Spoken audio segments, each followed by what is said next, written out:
ਜੇਠ ਹਾੜ ਦੇ ਮਹੀਨੇ ਦੇ ਵਿੱਚ ਸ਼ਾਇਦ ਹੀ ਕਦੇ ਕਿਸੇ ਨੇ ਅਜਿਹਾ ਮੌਸਮ ਵੇਖਿਆ ਹੋਵੇ ਕਿ ਲਗਾਤਾਰ ਮੀਂਹ ਪੈ ਰਿਹਾ ਹੋਵੇ। ਮਈ ਦੇ ਮਹੀਨੇ ਦੇ ਵਿੱਚ ਲੂਆਂ ਨਾ ਚੱਲਦੀਆਂ ਹੋਣ, ਜੂਨ ਦੇ ਮਹੀਨੇ ਦੇ ਵਿੱਚ ਭੱਠ ਵਾਂਗੂ ਮੌਸਮ ਨਾ ਤਪਦਾ ਹੋਵੇ, ਕਦੇ ਵੀ ਅਜਿਹਾ ਨਹੀਂ ਵੇਖਿਆ। ਪਰ ਹੁਣ ਆਪਾਂ ਸਾਰੇ ਵੇਖ ਰਹੇ ਹਾਂ ਕਿ ਮਈ ਦੀ ਸ਼ੁਰੂਆਤ ਦੇ ਵਿੱਚ ਵੀ ਲਗਾਤਾਰ ਮੀਂਹ ਪਿਆ ਤੇ ਮਈ ਦੇ ਅਖੀਰ ਵਿੱਚ ਵੀ ਮੀਂਹ ਪਿਆ। ਅੱਜ ਵੀ ਤੁਸੀਂ ਦੇਖ ਲਓ, ਪੰਜਾਬ ਦੇ ਕਈ ਹਿੱਸਿਆਂ ਦੇ ਵਿੱਚ ਗਰਜ ਚਮਕ ਦੇ ਨਾਲ ਮੀਂਹ ਲਗਾਤਾਰ ਪੈ ਹੀ ਰਿਹਾ ਹੈ ਤੇ ਕੱਲ ਤੱਕ ਇਹ ਮੀਂਹ ਪੈਣ ਦੀ ਸੰਭਾਵਨਾ ਮੌਸਮ ਵਿਭਾਗ ਦੇ ਵੱਲੋਂ ਜਤਾਈ ਗਈ ਹੈ 1 ਜੂਨ ਤੱਕ। ਤੇ ਇਸ ਬਦਲਦੇ ਮੌਸਮ ਦੇ ਨਾਲ ਲੋਕਾਂ ਨੂੰ ਜ਼ਰੂਰ ਰਾਹਤ ਮਿਲੀ ਹੈ। ਗਰਮੀ ਤੋਂ, ਤਿੱਖੀ ਗਰਮੀ ਜਿਹੜੀ ਪੈ ਰਹੀ ਸੀ ਉਹ ਤੋਂ ਰਾਹਤ ਮਿਲੀ ਹੈ। ਤਾਪਮਾਨ ਕਈ ਡਿਗਰੀ ਸੈਲਸੀਅਸ ਥੱਲੇ ਚਲਾ ਗਿਆ। ਕਿਸਾਨਾਂ ਦੇ ਲਈ ਵੀ ਇਹ ਮੀਂਹ ਚੰਗਾ ਹੀ ਸਾਬਤ ਹੋ ਰਿਹਾ ਹੈ। ਝੋਨੇ ਵਾਲੇ ਕਿਸਾਨਾਂ ਦੇ ਲਈ ਤਾਂ ਦੇਸੀ ਘਿਓ ਦਾ ਕੰਮ ਕਰ ਰਿਹਾ ਹੈ। ਨਰਮੇ ਵਾਲੇ ਕਿਸਾਨਾਂ ਨੂੰ ਵੀ ਕੋਈ ਬਹੁਤੀ ਜ਼ਿਆਦਾ ਜਿਹੜੀ ਪਰੇਸ਼ਾਨੀ ਨਹੀਂ ਹੈ। 2021 ਦੇ ਵਿੱਚ ਲੁਧਿਆਣਾ ਦੇ ਅਦਾਲਤੀ ਕੰਪਲੈਕਸ ਦੇ ਵਿੱਚ ਹੋਏ ਬੰਬ ਧਮਾਕੇ ਸੰਬੰਧੀ ਕੌਮੀ ਜਾਂਚ ਏਜੰਸੀ ਨੇ 2 ਵਿਅਕਤੀਆਂ ਦੇ ਖਿਲਾਫ ਦੋਸ਼ ਪੱਤਰਾਂ ਦੇ ਵਿੱਚ ਵਾਧਾ ਦਰਜ ਕੀਤਾ ਹੈ। ਯਾਨੀ ਕਿ NIA ਨੇ 2 ਦੇ ਖਿਲਾਫ ਸਪਲੀਮੈਂਟਰੀ ਚਾਰਜਸ਼ੀਟ ਦਾਇਰ ਕੀਤੀ ਹੈ। ਇਹਨਾਂ ਦੇ ਵਿੱਚ ਪਾਕਿਸਤਾਨ ਆਧਾਰਿਤ ਖਾਲਿਸਤਾਨ ਲਿਬਰੇਸ਼ਨ ਫੋਰਸ ਦਾ ਮੁਖੀ ਸ਼ਾਮਿਲ ਹੈ। 23 ਦਸੰਬਰ 2021 ਨੂੰ ਅਦਾਲਤੀ ਕੰਪਲੈਕਸ ਦੇ ਵਿੱਚ ਹੋਏ ਧਮਾਕੇ ਦੇ ਵਿੱਚ 1 ਜਣੇ ਦੀ ਮੌਤ ਹੋ ਗਈ ਸੀ, 6 ਜਣੇ ਜ਼ਖਮੀ ਹੋਏ ਸਨ। NIA ਦੇ ਵੱਲੋਂ UAPA ਅਧੀਨ ਅੰਮ੍ਰਿਤਸਰ ਦੇ ਹਰਪ੍ਰੀਤ ਸਿੰਘ ਉਰਫ ਹੈਪੀ, ਮਲੇਸ਼ੀਆ ਤੇ ਮੋਗੇ ਦੇ ਲਖਵੀਰ ਸਿੰਘ ਉਰਫ ਰੋਡੇ ਦੇ ਖਿਲਾਫ ਚਾਰਜਸ਼ੀਟ ਦਾਖਲ ਕੀਤੀ ਹੈ। NIA ਮੁਤਾਬਿਕ ਲਖਵੀਰ ਸਿੰਘ ਪਾਕਿਸਤਾਨ ਦੇ ਵਿੱਚ ਹੈ, ਜਿੱਥੋਂ ਪੰਜਾਬ ਦੇ ਵਿੱਚ ਧਮਾਕੇ ਕਰਨ ਲਈ ਭਾਰਤ ਵਿੱਚ ਵਿਸਫੋਟਕ ਸਮੱਗਰੀ ਭੇਜਦਾ ਸੀ। ਨਸ਼ਾ ਤਸਕਰੀ ਮਾਮਲੇ ਦੇ ਨਾਲ ਜੁੜੀ ਵੱਡੀ ਖਬਰ ਹੈ। ED ਨੇ ਇਸ ਮਾਮਲੇ ਦੇ ਵਿੱਚ ਪੰਜਾਬ ਪੁਲਿਸ ਦੇ ਬਰਖਾਸਤ AIG ਰਾਜਜੀਤ ਸਿੰਘ ਦੇ ਬਾਰੇ ਪੰਜਾਬ ਵਿਜੀਲੈਂਸ ਨੂੰ ਸਾਰੀ ਜਾਣਕਾਰੀ ਦੇਣ ਦੇ ਲਈ ਕਿਹਾ ਹੈ। ਜ਼ਾਹਿਰ ਤੌਰ ਤੇ ਇਸ ਪੁਲਿਸ ਅਧਿਕਾਰੀ ਦੀਆਂ ਮੁਸ਼ਕਲਾਂ ਵੱਧ ਗਈਆਂ ਨੇ। ਮੁੱਖ ਮੰਤਰੀ ਭਗਵੰਤ ਮਾਨ ਨੇ ਵੀ ਬਰਖਾਸਤ ਇੰਸਪੈਕਟਰ ਇੰਦਰਜੀਤ ਸਿੰਘ ਦੇ ਮਾਮਲੇ ਨਾਲ ਜੁੜੇ ਹੋਰਨਾਂ ਪੁਲਿਸ ਅਧਿਕਾਰੀਆਂ ਦੀ ਭੂਮਿਕਾ ਨੂੰ ਲੈ ਕੇ ਪੰਜਾਬ ਦੇ DGP ਨੂੰ ਰਿਪੋਰਟ ਦੇਣ ਦੇ ਲਈ ਕਿਹਾ ਹੈ। ਸੂਤਰਾਂ ਮੁਤਾਬਿਕ ED ਨੇ ਭ੍ਰਿਸ਼ਟਾਚਾਰ ਦੇ ਮਾਮਲੇ ਦੀ FIR, ਬੈਂਕ ਖਾਤਿਆਂ ਦੀ ਮੁਕੰਮਲ ਜਾਣਕਾਰੀ ਅਤੇ ਜਾਇਦਾਦਾਂ ਦੇ ਵੇਰਵੇ ਮੰਗੇ ਨੇ ਤੇ ਅਜਿਹੇ ਦਸਤਾਵੇਜ਼ ਮੰਗਣ ਦੇ ਨਾਲ ਹੋਰਨਾਂ ਪੁਲਿਸ ਅਧਿਕਾਰੀਆਂ ਦੇ ਮੁਸ਼ਕਲਾਂ ਵੱਧ ਗਈਆਂ ਨੇ। ਪਤਾ ਲੱਗਿਆ ਕਿ ED ਨੇ ਸੇਵਾ ਮੁਕਤ DGP ਸਿਧਾਰਥ ਚੱਟੋਪਾਧਿਆਏ ਦੀ ਅਗਵਾਈ ਵਾਲੀ ਵਿਸ਼ੇਸ਼ ਜਾਂਚ ਟੀਮ ਦੇ ਵੱਲੋਂ ਸੌਂਪੀਆਂ ਗਈਆਂ ਰਿਪੋਰਟਾਂ ਦੀਆਂ ਕਾਪੀਆਂ ਵੀ ਮੰਗੀਆਂ ਗਈਆਂ ਨੇ। ਹਾਲਾਂਕਿ 4 ਰਿਪੋਰਟਾਂ ਦੇ ਵਿੱਚੋਂ 3 ਖੁੱਲੀਆਂ ਨੇ, ਇੱਕ ਹਾਲੇ ਉਸੇ ਤਰ੍ਹਾਂ ਹੀ ਪਈ ਹੈ। ਜਿਹੜੀ ਉਸੇ ਤਰ੍ਹਾਂ ਬੰਦ ਪਈ ਹੈ ਉਸ ਦੇ ਵਿੱਚੋਂ ਕਾਫੀ ਕੁਝ ਨਿਕਲਣ ਦੀ ਸੰਭਾਵਨਾ ਹੈ, ਪਰ ਉਹ ਖੁੱਲੂਗੀ ਕਦੋਂ ਇਹ ਕੁਝ ਨਹੀਂ ਪਤਾ। ਹੁਣ ਗੱਲ ਕਰਾਂਗੇ ਸਾਡੇ ਮੁਲਕ ਦੀਆਂ ਮਹਾਨ ਪਹਿਲਵਾਨ ਧੀਆਂ ਭੈਣਾਂ ਦੀ, ਜਿਨ੍ਹਾਂ ਦੀ ਮਹਾਨਤਾ ਨੂੰ ਸ਼ਾਇਦ ਸਰਕਾਰ ਇਸ ਵਕਤ ਨਹੀਂ ਸਮਝ ਰਹੀ। ਸਾਡੀਆਂ ਭੈਣਾਂ ਇੱਕ ਦੁਸ਼ਟ ਦੇ ਕਾਰਿਆਂ ਤੋਂ ਪਰੇਸ਼ਾਨ ਤਾਂ ਪਹਿਲਾਂ ਹੀ ਸਨ। ਉਸ ਪਰੇਸ਼ਾਨੀ ਚੋਂ ਨਿਕਲਣ ਦੇ ਲਈ ਸਰਕਾਰ ਤੋਂ ਮਦਦ ਮੰਗ ਰਹੀਆਂ ਸਨ, ਪਰ ਹੁਣ ਨਿਰਾਸ਼ ਨੇ, ਮਜਬੂਰ ਨੇ। ਬੇਟੀ ਬਚਾਓ ਬੇਟੀ ਪੜ੍ਹਾਓ ਦੇ ਨਾਅਰੇ ਦੇਣ ਵਾਲੀ ਸਰਕਾਰ ਉਹਨਾਂ ਦੀ ਗੱਲ ਨਹੀਂ ਸੁਣ ਰਹੀ। ਕੋਈ ਉਹਨਾਂ ਦੇ ਸਿਰ ਤੇ ਹੱਥ ਨਹੀਂ ਰੱਖ ਰਿਹਾ। ਸੱਤਾ ਧਿਰ ਦੇ ਵਿੱਚੋਂ ਪੁੱਛ ਰਹੀਆਂ ਨੇ ਕਿ ਬ੍ਰਜ ਭੂਸ਼ਣ ਸ਼ਰਨ ਸਿੰਘ ਦੇ ਯੌਨ ਸ਼ੋਸ਼ਣ ਦੇ ਖਿਲਾਫ ਇਨਸਾਫ ਮੰਗ ਕੇ ਕੀ ਉਹਨਾਂ ਨੇ ਕੁਝ ਗਲਤ ਕੀਤਾ ਹੈ? ਕਿ ਧੀਆਂ ਭੈਣਾਂ ਦੇ ਨਾਲ ਅਜਿਹਾ ਵਰਤਾਓ ਹੋਣ ਦੇਣਾ ਚਾਹੀਦਾ, ਉਹ ਵੀ ਉਹਨਾਂ ਦੇ ਨਾਲ ਜਿਨ੍ਹਾਂ ਨੇ ਪੂਰੀ ਦੁਨੀਆ ਦੇ ਵਿੱਚ ਸਾਡੇ ਮੁਲਕ ਦਾ ਨਾਮ ਚਮਕਾਇਆ।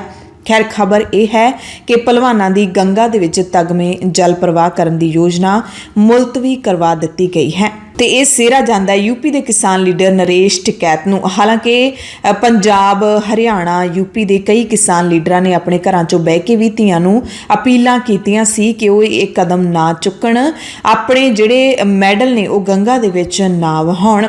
ਕੱਲ ਦਰਅਸਲ ਭਾਰਤ ਦੇ ਕੌਮਾਂਤਰੀ ਪਹਿਲਵਾਨ ਸਾਕਸ਼ੀ ਮਲਿਕ, ਵਿਨੇਸ਼ ਫੋਗਾਟ, ਬਜਰੰਗ ਪੂਨੀਆ ਸਮੇਤ ਕਈ ਵੱਡੇ ਖਿਡਾਰੀ ਆਪਣੇ ਤਗਮੇ ਆਖਿਰਕਾਰ ਗੰਗਾ ਦੇ ਵਿੱਚ ਵਹਾਉਣ ਦੇ ਲਈ ਪਹੁੰਚੇ। ਭਰੇ ਮਨ ਦੇ ਨਾਲ ਉਹਨਾਂ ਨੇ ਇਹ ਫੈਸਲਾ ਲਿਆ ਅਤੇ ਐਲਾਨ ਕੀਤਾ ਕਿ ਆਪਣਾ ਮਾਨ ਸਨਮਾਨ ਗੰਗਾ ਦੇ ਵਿੱਚ, ਪਵਿੱਤਰ ਗੰਗਾ ਦੇ ਵਿੱਚ ਵਹਾ ਦੇਣ ਤੋਂ ਬਾਅਦ ਉਹ ਇੰਡੀਆ ਗੇਟ ਦੇ ਉੱਤੇ ਧਰਨੇ ਤੇ ਬੈਠ ਜਾਣਗੇ ਤੇ ਇਸ ਵਾਰ ਇਹ ਧਰਨਾ ਭੁੱਖ ਹੜਤਾਲ ਹੋਵੇਗੀ। ਇਹ ਐਲਾਨ ਕੀਤਾ ਤਾਂ ਸਾਰਿਆਂ ਦੇ ਭਾਅ ਦੀ ਬਣ ਗਈ, ਪਰ ਸਰਕਾਰ ਨੂੰ ਕੋਈ ਫਰਕ ਨਹੀਂ ਪਿਆ। ਪਹਿਲਵਾਨ ਹਰਿਦੁਆਰ ਵੀ ਪਹੁੰਚ ਗਏ ਆਪੋ ਆਪਣੇ ਤਗਮੇ ਬੈਗਾਂ ਦੇ ਵਿੱਚ ਭਰ ਕੇ। ਉਹਨਾਂ ਦੇ ਆਸ-ਪਾਸ ਵੱਡੀ ਗਿਣਤੀ ਵਿੱਚ ਲੋਕ ਵੀ ਇਕੱਠੇ ਹੋ ਗਏ ਸਨ। ਬਹੁਤ ਸਾਰੇ ਲੋਕਾਂ ਨੇ ਪਹਿਲਵਾਨਾਂ ਨੂੰ ਅਪੀਲ ਕੀਤੀ ਕਿ ਤੁਸੀਂ ਆਪਣੇ ਮੈਡਲ ਗੰਗਾ ਦੇ ਵਿੱਚ ਨਾ ਸੁੱਟੋ। ਕਈ ਸਿਆਸੀ ਲੀਡਰਾਂ ਨੇ ਟਵੀਟ ਕੀਤੇ, ਉਹਨਾਂ ਤੱਕ ਅਪੀਲਾਂ ਕੀਤੀਆਂ। ਸਰਕਾਰ ਨੂੰ ਵੀ ਕਿਹਾ ਕਿ ਹੁਣ ਤਾਂ ਗੱਲ ਸੁਣ ਲਓ। ਪਰ ਬੜੀ ਹੈਰਾਨੀ ਦੀ ਗੱਲ ਹੈ ਕਿ ਇੰਨੀ ਦੱਬ ਕੇ ਅੱਖਾਂ ਮੀਚ ਰੱਖੀਆਂ ਨੇ ਸਰਕਾਰ ਨੇ ਕਿ ਉਹਨਾਂ ਨੂੰ ਕੁਝ ਦਿਖਦਾ ਹੀ ਨਹੀਂ, ਅੱਖਾਂ ਖੁੱਲ੍ਹਦੀਆਂ ਹੀ ਨਹੀਂ। ਕਿ ਇੰਨਾ ਸਿੱਕਾ ਭਰ ਲਿਆ ਕੰਨਾਂ ਦੇ ਵਿੱਚ ਕਿ ਉਹਨਾਂ ਨੂੰ ਪਹਿਲਵਾਨਾਂ ਦੀ ਆਵਾਜ਼ ਸੁਣਦੀ ਹੀ ਨਹੀਂ। ਕੋਈ ਸਰਕਾਰ ਦੇ ਵੱਲੋਂ ਮਨਾਉਣ ਨਹੀਂ ਆਇਆ। ਪਰ ਪਹਿਲਵਾਨਾਂ ਦੇ ਉੱਥੇ ਪਹੁੰਚਣ ਤੋਂ 1 ਘੰਟੇ ਬਾਅਦ UP ਦੇ ਕਿਸਾਨ ਲੀਡਰ ਨਰੇਸ਼ ਟਿਕੈਤ ਆਪਣੇ ਸਮਰਥਕਾਂ ਸਮੇਤ ਪਹਿਲਵਾਨਾਂ ਨੂੰ ਮਨਾਉਣ ਲਈ ਹਰਿਦੁਆਰ ਹਰਕੀ ਪੌੜੀ ਪਹੁੰਚੇ। ਇਸ ਤੋਂ ਪਹਿਲਾਂ ਛੋਟੇ ਭਰਾ ਰਾਕੇਸ਼ ਟਿਕੈਤ ਨੇ ਵੀ ਪਹਿਲਵਾਨਾਂ ਨੂੰ ਆਪਣੇ ਤਗਮੇ ਗੰਗਾ ਦੇ ਵਿੱਚ ਨਾ ਸੁੱਟਣ ਦੀ ਅਪੀਲ ਕੀਤੀ ਸੀ। ਆਖਿਰਕਾਰ ਨਰੇਸ਼ ਟਿਕੈਤ ਪਹਿਲਵਾਨ ਧੀਆਂ ਨੂੰ ਮਨਾਉਣ ਦੇ ਵਿੱਚ ਸਫਲ ਰਹੇ ਤੇ ਪਹਿਲਵਾਨਾਂ ਨੇ ਆਪਣੇ ਮੈਡਲ ਨਰੇਸ਼ ਟਿਕੈਤ ਨੂੰ ਸੌਂਪ ਦਿੱਤੇ ਨੇ। ਆਪਣੇ ਤਗਮੇ ਨਰੇਸ਼ ਟਿਕੈਤ ਨੂੰ ਸੌਂਪ ਕੇ ਪਹਿਲਵਾਨ ਉੱਥੋਂ ਚਲੇ ਗਏ। ਉਸ ਤੋਂ ਬਾਅਦ ਮੀਡੀਆ ਦੇ ਨਾਲ ਗੱਲਬਾਤ ਦੌਰਾਨ ਨਰੇਸ਼ ਟਿਕੈਤ ਨੇ ਕਿਹਾ ਕਿ ਪਹਿਲਵਾਨਾਂ ਨੂੰ 5 ਦਿਨ ਦੀ ਉਡੀਕ ਕਰਨ ਦੇ ਲਈ ਕਿਹਾ ਗਿਆ ਹੈ। ਉਹਨਾਂ ਕਿਹਾ ਕਿ ਸੰਯੁਕਤ ਕਿਸਾਨ ਮੋਰਚਾ ਇਸ ਸੰਘਰਸ਼ ਦੇ ਵਿੱਚ ਆਰ-ਪਾਰ ਦੇ ਸੰਘਰਸ਼ ਦਾ ਐਲਾਨ ਕਰੇਗਾ।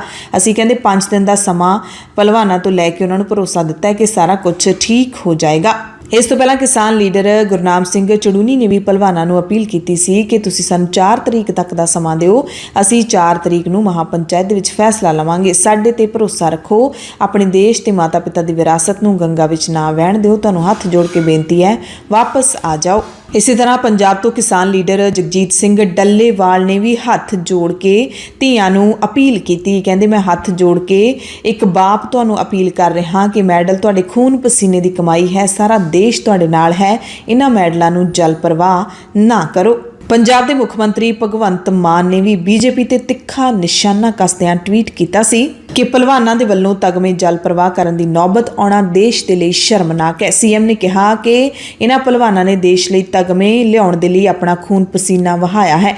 ਮੰਦਭਾਗੀ ਗੱਲ ਹੈ ਕਿ ਉਹਨਾਂ ਦੀਆਂ ਮੰਗਾਂ ਸੁਣਨ ਦੀ ਬਜਾਏ ਕੇਂਦਰ ਸਰਕਾਰ ਵੱਲੋਂ ਉਹਨਾਂ ਦੀ ਆਵਾਜ਼ ਨੂੰ ਦਬਾਇਆ ਜਾ ਰਿਹਾ ਹੈ। ਕਹਿੰਦੇ ਜੇ ਤੁਹਾਡਾ ਇਹੀ ਹਾਲ ਰਿਹਾ, ਜੇ ਇਹਨਾਂ ਦੀ ਗੱਲ ਨਾ ਸੁਣੀ ਤਾਂ ਉਹ ਦਿਨ ਦੂਰ ਨਹੀਂ ਜਦੋਂ ਲੋਕਤੰਤਰ ਦੀਆਂ ਅਸਥੀਆਂ ਨੂੰ ਲੋਕ ਵਹਾਉਣਗੇ। ਕਾਂਗਰਸ ਦੇ ਕੌਮੀ ਪ੍ਰਧਾਨ ਮਲਿਕਾਰਜੁਨ ਖੜਗੇ ਨੇ ਵੀ ਇਲਜ਼ਾਮ ਲਾਇਆ ਕਿ ਪ੍ਰਧਾਨ ਮੰਤਰੀ ਮੋਦੀ ਔਰਤਾਂ ਦਾ ਸ਼ੋਸ਼ਣ ਕਰਨ ਵਾਲਿਆਂ ਨੂੰ ਬਚਾ ਰਹੇ ਨੇ। ਉਹਨਾਂ ਸਵਾਲ ਚੁੱਕਿਆ ਕਿ ਪਹਿਲਵਾਨਾਂ ਨੂੰ ਨਿਆਂ ਦੇਣ ਦੇ ਮਾਮਲੇ ਵਿੱਚ ਸਰਕਾਰ ਨੇ ਅੜੀਅਲ ਰਵੱਈਆ ਕਿਉਂ ਅਪਣਾਇਆ ਹੋਇਆ। ਭਾਰਤ ਦੀਆਂ ਧੀਆਂ ਆਖ ਰਹੀਆਂ ਨੇ ਕਿ ਪੁਲਿਸ ਤੇ ਸਿਸਟਮ ਪਵਿੱਤਰ ਨਹੀਂ ਰਹੇ। ਦਰਅਸਲ ਭਾਰਤ ਦੇ ਨਾਮੀ ਪਹਿਲਵਾਨ 23 ਅਪ੍ਰੈਲ ਤੋਂ ਦਿੱਲੀ ਦੇ ਜੰਤਰ ਮੰਤਰ ਤੇ ਧਰਨੇ ਤੇ ਬੈਠੇ ਹਨ। ਇਸ ਤੋਂ ਪਹਿਲਾਂ ਫਰਵਰੀ ਦੇ ਵਿੱਚ ਵੀ ਉਹ ਇਸੇ ਮਸਲੇ ਨੂੰ ਲੈ ਕੇ ਬੈਠੇ ਸੀ। ਹੁਣ ਤਾਂ ਉਹਨਾਂ ਦੇ ਧਰਨੇ ਨੂੰ 1 ਮਹੀਨੇ ਤੋਂ ਵੀ ਵੱਧ ਦਾ ਸਮਾਂ ਹੋ ਗਿਆ। ਇਲਜ਼ਾਮ ਸਿਰਫ ਇੱਕ ਹੈ ਕਿ ਕੁਸ਼ਤੀ ਫੈਡਰੇਸ਼ਨ ਦਾ ਸਾਬਕਾ ਪ੍ਰਧਾਨ ਤੇ ਬੀਜੇਪੀ ਦਾ ਪਾਰਲੀਮੈਂਟ ਮੈਂਬਰ ਬ੍ਰਜ ਭੂਸ਼ਣ ਸ਼ਰਨ ਸਿੰਘ ਮਹਿਲਾ ਪਹਿਲਵਾਨਾਂ ਦੇ ਜਿਨਸੀ ਸ਼ੋਸ਼ਣ ਦਾ ਦੋਸ਼ੀ ਹੈ।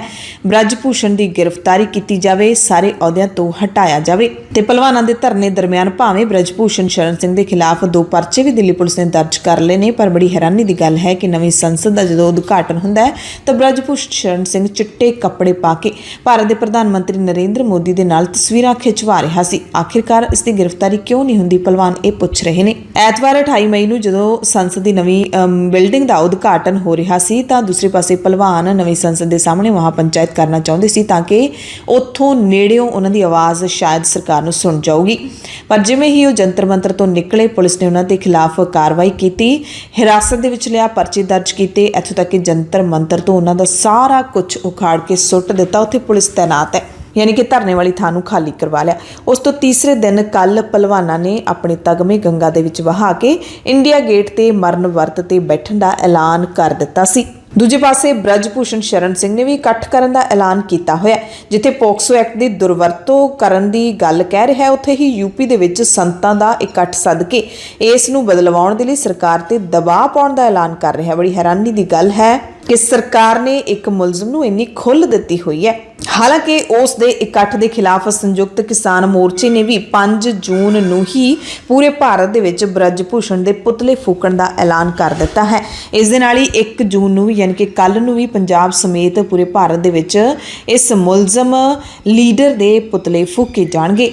ਇਸ ਸਾਰੇ ਮਸਲੇ ਦਰਮਿਆਨ ਇੱਕ ਟਵੀਟ ਤੁਹਾਨੂੰ ਜ਼ਰੂਰ ਦਿਖਾ ਦਿੰਦੇ ਹਾਂ। ਵਿਨੇਸ਼ ਫੋਗਾਟ ਕੌਮਾਂਤਰੀ ਪਹਿਲਵਾਨ ਨੇ ਇਹ ਟਵੀਟ ਕੀਤਾ ਹੈ ਸਾਰੇ ਘਟਨਾਕ੍ਰਮ ਤੋਂ ਕੁਝ ਘੰਟੇ ਬਾਅਦ, ਯਾਨੀ ਕਿ ਹੁਣ ਤੋਂ 2-3 ਘੰਟੇ ਪਹਿਲਾਂ ਲਿਖਿਆ, लेकिन हम इसलिए मरे कि ज़रूरत से ज़्यादा नहीं, बहुत बहुत कम हम बागी थे।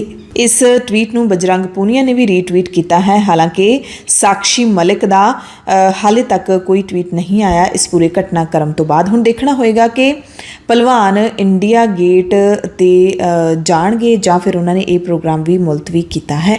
ਸ਼੍ਰੋਮਣੀ ਗੁਰਦੁਆਰਾ ਪ੍ਰਬੰਧਕ ਕਮੇਟੀ ਦੇ ਪ੍ਰਧਾਨ ਐਡਵੋਕੇਟ ਹਰਜਿੰਦਰ ਸਿੰਘ ਦੀ ਅਗਵਾਈ ਦੇ ਵਿੱਚ ਕੱਲ 6 ਜੂਨ ਨੂੰ ਕਰਵਾਏ ਜਾਣ ਵਾਲੇ ਸ਼ਹੀਦੀ ਸਮਾਗਮ ਨੂੰ ਲੈ ਕੇ SGPC ਦੀ ਮੀਟਿੰਗ ਹੋਈ। ਜੂਨ 1984 ਦੇ ਵਿੱਚ ਜਿਹੜਾ ਫੌਜੀ ਹਮਲਾ ਹੋਇਆ ਸੀ ਸੱਚਖੰਡ ਸ੍ਰੀ ਹਰਿਮੰਦਰ ਸਾਹਿਬ ਅਤੇ ਸ੍ਰੀ ਅਕਾਲ ਤਖਤ ਸਾਹਿਬ ਤੇ, ਉਸ ਦਰਮਿਆਨ ਜਿਹੜੇ ਪਾਵਨ ਸਰੂਪ ਸੱਚਖੰਡ ਸ੍ਰੀ ਹਰਿਮੰਦਰ ਸਾਹਿਬ ਦੇ ਅੰਦਰ ਸੁਸ਼ੋਭਿਤ ਸਨ, ਗੋਲੀਆਂ ਲੱਗਣ ਕਾਰਨ ਜ਼ਖਮੀ ਹੋਏ ਸਨ।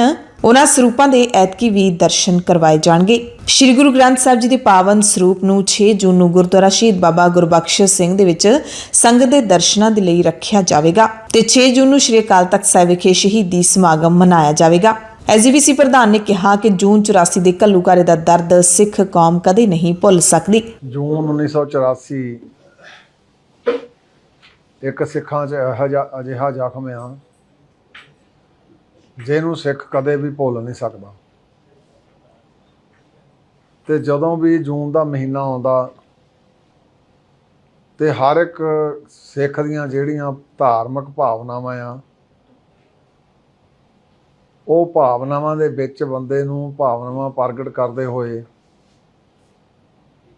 ਕਈ ਪੱਖਾਂ ਤੋਂ ਦੇਖ ਸੋਚ ਵਿਚਾਰ ਕੇ ਇਸ ਅਸਥਾਨ ਦੇ ਉੱਤੇ ਆ ਕੇ ਆਪਣੀ ਸ਼ਰਧਾ ਭੇਟ ਕਰਦਾ। ਉਹਨਾਂ ਮਹਾਨ ਸ਼ਹੀਦਾਂ ਨੂੰ ਯਾਦ ਕਰਨ ਲਈ 4 ਜੂਨ ਨੂੰ ਸ਼੍ਰੀ ਅਕਾਲ ਤਖਤ ਸਾਹਿਬ ਵਿਖੇ ਅਖੰਡ ਪਾਠ ਸਾਹਿਬ ਦੀ ਪ੍ਰਾਪਤਾ ਹੋਊਗੀ।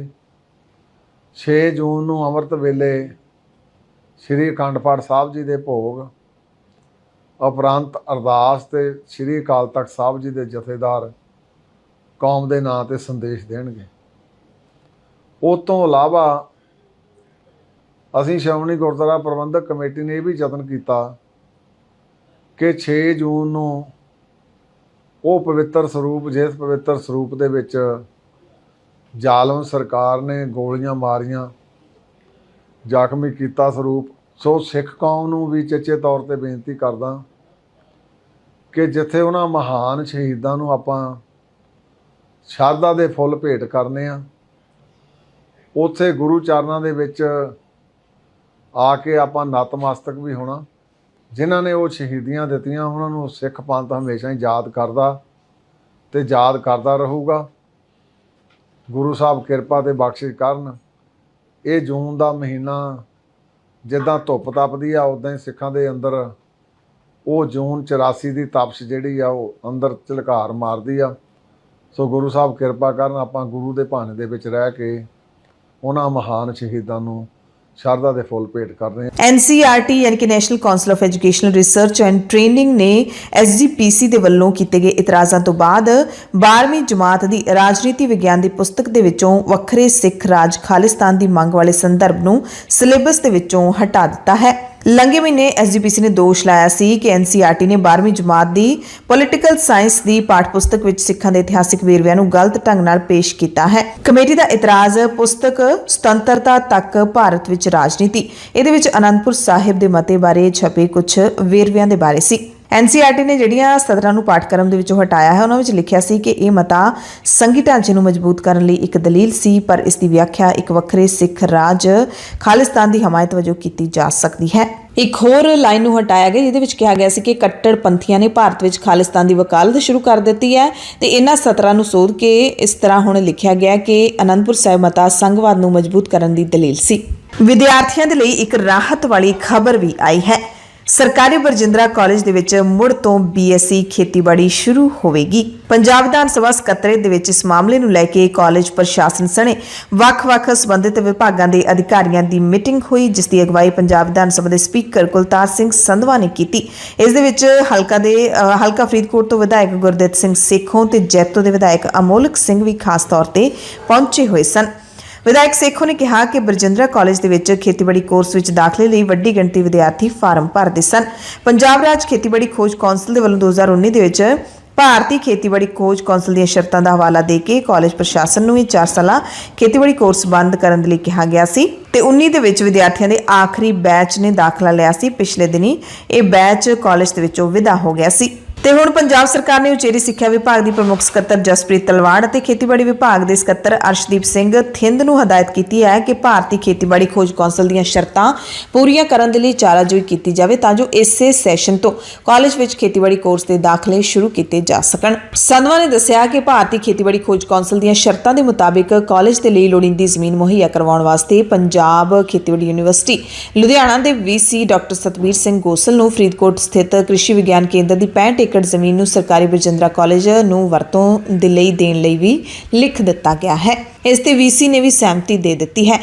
ਪੰਜਾਬੀ ਯੂਨੀਵਰਸਿਟੀ ਪਟਿਆਲਾ ਦੇ ਵੀਸੀ ਪ੍ਰੋਫੈਸਰ ਅਰਵਿੰਦ ਨੇ ਵੀ ਕਿਹਾ ਹੈ ਕਿ ਖੇਤੀਬਾੜੀ ਜ਼ਰੀਏ ਦੇਸ਼ ਦਾ ਢਿੱਡ ਭਰਨ ਵਾਲੇ ਸੂਬੇ ਦੇ ਸਰਕਾਰੀ ਕਾਲਜਾਂ ਦੇ ਵਿੱਚ ਖੇਤੀ ਆਧਾਰਿਤ ਕੋਰਸ ਬੰਦ ਨਹੀਂ ਹੋਣ ਦਿੱਤੇ ਜਾਣਗੇ। ਪੰਜਾਬ ਦੇ ਵਿਦਿਆਰਥੀਆਂ ਦੇ ਲਈ ਬੜੀ ਜ਼ਰੂਰੀ ਖਬਰ ਹੈ ਕਿ ਅੱਜ ਤੋਂ ਪੰਜਾਬ ਦੇ ਸਾਰੇ ਏਡਡ ਅਤੇ ਅਨਏਡਡ ਕਾਲਜ ਬੰਦ ਰਹਿਣਗੇ। ਕੇਂਦਰੀਕ੍ਰਿਤ ਦਾਖਲਾ ਪੋਰਟਲ ਰੱਦ ਨਾ ਕਰਨ ਤੇ ਯੂਨੀਅਨ ਨੇ 3 ਦਿਨਾਂ ਦੇ ਲਈ ਕਾਲਜ ਬੰਦ ਰੱਖਣ ਦਾ ਐਲਾਨ ਕੀਤਾ ਹੈ। ਏਡਡ ਤੇ ਅਨਏਡਡ ਕਾਲਜ ਮੈਨੇਜਮੈਂਟ 3 ਯੂਨੀਵਰਸਿਟੀਆਂ ਦੇ ਪ੍ਰਿੰਸੀਪਲਾਂ ਦੀ association Punjab Chandigarh colleges teachers union ਦੀ ਸਾਂਝੀ ਐਕਸ਼ਨ ਕਮੇਟੀ, ਜਿਸ ਨੂੰ ਜੈਕ ਕਿਹਾ ਜਾਂਦਾ ਹੈ, ਉਸਨੇ ਕੱਲ ਮੀਟਿੰਗ ਕੀਤੀ ਅੰਮ੍ਰਿਤਸਰ ਦੇ ਵਿੱਚ ਤੇ ਫੈਸਲਾ ਲਿਆ ਕਿ ਸੂਬੇ ਦੇ ਸਾਰੇ ਕਾਲਜਾਂ ਦੇ ਵਿੱਚ 3 ਦਿਨ ਤਾਲਾਬੰਦੀ ਰਹੇਗੀ। ਯੂਨੀਅਨ ਦੇ ਮੁਖੀ ਰਜਿੰਦਰ ਮੋਹਨ ਸਿੰਘ ਛੀਨਾ ਨੇ ਦੱਸਿਆ ਕਿ ਸਰਕਾਰ ਦਾ ਉੱਚ ਸਿੱਖਿਆ ਵਿਭਾਗ ਪ੍ਰਸਤਾਵਿਤ ਕੇਂਦਰੀਕ੍ਰਿਤ ਦਾਖਲਾ ਪੋਰਟਲ ਰੱਦ ਕਰਨ ਸੰਬੰਧੀ ਦਿੱਤੇ ਗਏ ਭਰੋਸੇ ਤੋਂ ਮੁੱਕਰ ਗਿਆ ਹੈ, ਜਿਸ ਦਾ ਸਖਤ ਨੋਟਿਸ ਲੈਂਦਿਆਂ ਜਥੇਬੰਦੀ ਨੇ ਅੱਜ 31 ਮਈ ਕੱਲ ਤੇ ਪਰਸੋਂ 1 ਤੇ 2 ਜੂਨ ਨੂੰ ਸਾਰੇ ਵਿਦਿਅਕ ਅਦਾਰਿਆਂ ਨੂੰ ਮੁਕੰਮਲ ਤੌਰ ਤੇ ਤਾਲਾਬੰਦ ਕਰਨ ਦਾ ਫੈਸਲਾ ਲਿਆ ਹੈ। ਇਸ ਦੇ ਨਾਲ ਹੀ ਸੂਬਾ ਸਰਕਾਰ ਦੇ ਖਿਲਾਫ 3 ਜੂਨ ਨੂੰ ਫਿਰ ਚੰਡੀਗੜ੍ਹ ਦੇ ਵਿੱਚ ਰੈਲੀ ਕੱਢ ਕੇ ਪਿੱਟ ਸਿਆਪਾ ਕੀਤਾ ਜਾਵੇਗਾ। ਸਾਂਝੀ ਐਕਸ਼ਨ ਕਮੇਟੀ ਦੇ ਐਲਾਨ ਤੋਂ ਬਾਅਦ ਗੁਰੂ ਨਾਨਕ ਦੇਵ ਯੂਨੀਵਰਸਿਟੀ ਦੇ ਵੱਲੋਂ ਲਈਆਂ ਜਾ ਰਹੀਆਂ ਪ੍ਰੀਖਿਆਵਾਂ ਦੇ ਵਿੱਚੋਂ ਮਿਤੀ 31 ਮਈ ਤੋਂ ਅੰਤ ਤੱਕ ਹੋਣ ਵਾਲੀਆਂ ਸਾਰੀਆਂ ਸਾਲਾਨਾ ਤੇ ਸਮੈਸਟਰ ਪ੍ਰੀਖਿਆਵਾਂ ਦੇ ਕੇਂਦਰ ਬਦਲ ਦਿੱਤੇ ਗਏ ਨੇ, ਜਦਕਿ ਯੂਨੀਅਨ ਨੇ ਪੰਜਾਬ ਯੂਨੀਵਰਸਿਟੀ ਚੰਡੀਗੜ੍ਹ, ਪੰਜਾਬੀ ਯੂਨੀਵਰਸਿਟੀ ਪਟਿਆਲਾ ਤੇ ਗੁਰੂ ਨਾਨਕ ਦੇਵ ਯੂਨੀਵਰਸਿਟੀ ਦੀਆਂ ਪ੍ਰੀਖਿਆਵਾਂ ਦੇ ਬਾਈਕਾਟ ਦਾ ਐਲਾਨ ਕੀਤਾ ਹੈ। ਪੰਜਾਬ ਸਕੂਲ ਸਿੱਖਿਆ ਬੋਰਡ ਨੇ 10ਵੀਂ ਤੇ 12ਵੀਂ ਜਮਾਤਾਂ ਦੇ ਮਾਰਚ 2023 ਦੀਆਂ ਸਾਲਾਨਾ ਪ੍ਰੀਖਿਆਵਾਂ ਦੇ ਪਿਛਲੇ ਦਿਨੀ ਐਲਾਨੇ ਗਏ ਨਤੀਜਿਆਂ ਦੇ ਲਈ ਰੀਚੈਕਿੰਗ ਤੇ ਰੀਵੈਲਿਊਏਸ਼ਨ ਕਰਵਾਉਣ ਦੇ ਲਈ ਸ਼ਡਿਊਲ ਜਾਰੀ ਕਰ ਦਿੱਤਾ ਗਿਆ ਹੈ। ਅਜਿਹੇ ਵਿਦਿਆਰਥੀ ਅੱਜ ਤੋਂ ਲੈ ਕੇ 14 ਜੂਨ ਤੱਕ ਆਨਲਾਈਨ ਫਾਰਮ ਤੇ ਫੀਸ ਜਮ੍ਹਾਂ ਕਰਵਾ ਸਕਦੇ ਨੇ। ਪ੍ਰੀਖਿਆਰਥੀ ਫਾਰਮ ਤੇ ਫੀਸ ਭਰਨ ਮਗਰੋਂ ਇਸ ਦਾ ਪ੍ਰਿੰਟ ਆਊਟ ਆਪਣੇ ਕੋਲ ਜ਼ਰੂਰ ਰੱਖਣ। ਪੰਜਾਬ ਦੇ ਨਵੀਂ ਤੇ ਨਵਿਆਉਣਯੋਗ ਊਰਜਾ ਸਰੋਤ ਮੰਤਰੀ ਅਮਨ ਅਰੋੜਾ ਨੇ ਸਾਰੇ ਕਿਸਾਨਾਂ ਨੂੰ ਸਪਸ਼ਟ ਕੀਤਾ ਹੈ, ਜ਼ਰੂਰ ਇਹ ਧਿਆਨ ਦੇ ਨਾਲ ਸੁਣਨ ਵਾਲੀ ਖਬਰ ਹੈ ਕਿ ਪੇਡਾ ਦੇ ਵੱਲੋਂ PM ਕੁਸਮ ਸਕੀਮ ਤਹਿਤ ਸੂਬੇ ਦੇ ਵਿੱਚ ਖੇਤੀਬਾੜੀ ਸੋਲਰ ਪੰਪ ਲਵਾਉਣ ਦੇ ਲਈ ਕੋਈ ਅਰਜ਼ੀਆਂ ਨਹੀਂ ਮੰਗੀਆਂ ਗਈਆਂ। ਮੰਤਰੀ ਨੇ ਕਿਹਾ ਕਿ ਕੁਝ ਸ਼ਰਾਰਤੀ ਅਨਸਰ ਲੋਕਾਂ ਨੂੰ ਸੋਲਰ ਪੰਪ ਲਵਾਉਣ ਦਾ ਝਾਂਸਾ ਦੇ ਕੇ ਫਰਜ਼ੀ ਫੇਸਬੁੱਕ ਅਕਾਊਂਟ ਤੇ PM ਕੁਸਮ ਪੋਰਟਲ ਬਣਾ ਕੇ ਲੋਕਾਂ ਨੂੰ ਠੱਗ ਰਹੇ ਨੇ। ਕਿਸਾਨਾਂ ਤੋਂ ਐਡਵਾਂਸ ਰਕਮ ਤੋਂ ਇਲਾਵਾ ਉਹਨਾਂ ਦੀ ਜ਼ਮੀਨ, ਬੈਂਕ ਖਾਤੇ, ਆਧਾਰ ਕਾਰਡ ਸੰਬੰਧੀ ਦਸਤਾਵੇਜ਼ ਤੇ ਫੋਟੋਆਂ ਮੰਗ ਰਹੇ ਨੇ, ਪਰ ਜਦਕਿ ਸਰਕਾਰ ਦੇ ਵੱਲੋਂ ਅਰਜ਼ੀਆਂ ਮੰਗੀਆਂ ਹੀ ਨਹੀਂ ਗਈਆਂ। ਸੋ ਕਿਸਾਨ ਜ਼ਰੂਰ ਧਿਆਨ ਨਾਲ ਸੁਣਨ ਕਿ ਸੋਲਰ ਪੰਪਾਂ ਦੇ ਲਈ ਸਰਕਾਰ ਨੇ ਅਰਜ਼ੀਆਂ ਨਹੀਂ ਮੰਗੀਆਂ। ਜੇ ਕੋਈ ਮੰਗਦਾ ਹੈ ਤਾਂ ਉਹ ਫਰਾਡ ਹੈ, ਤੁਹਾਨੂੰ ਲੁੱਟਣ ਵਾਸਤੇ ਤੁਹਾਡੇ ਨਾਲ ਸੰਪਰਕ ਕਰ ਰਿਹਾ ਹੈ। ਜੇ ਕੋਈ ਤੁਹਾਡੇ ਨਾਲ ਇਸ ਤਰ੍ਹਾਂ ਸੰਪਰਕ ਕਰ ਰਿਹਾ ਹੈ ਤਾਂ ਤੁਸੀਂ ਸ਼ਿਕਾਇਤ ਵੀ ਦਰਜ ਕਰਵਾ ਸਕਦੇ ਹੋ। ਪੇਡਾ ਦੇ ਜੁਆਇੰਟ ਡਾਇਰੈਕਟਰ ਰਾਜੇਸ਼ ਬਾਂਸਲ ਦਾ ਨੰਬਰ ਹੈ 9417 80 80 1। ਇਸੇ ਤਰ੍ਹਾਂ ਹਰਨੇਕ ਸਿੰਘ ਦਾ ਨੰਬਰ ਹੈ 9417 51 616। ਇੱਕ ਮੈਨੇਜਰ N ਮਿੱਤਲ 79 867 37 895। ਇੱਥੇ ਤੁਸੀਂ ਦੱਸ ਸਕਦੇ ਹੋ, ਸ਼ਿਕਾਇਤ ਕਰ ਸਕਦੇ ਹੋ।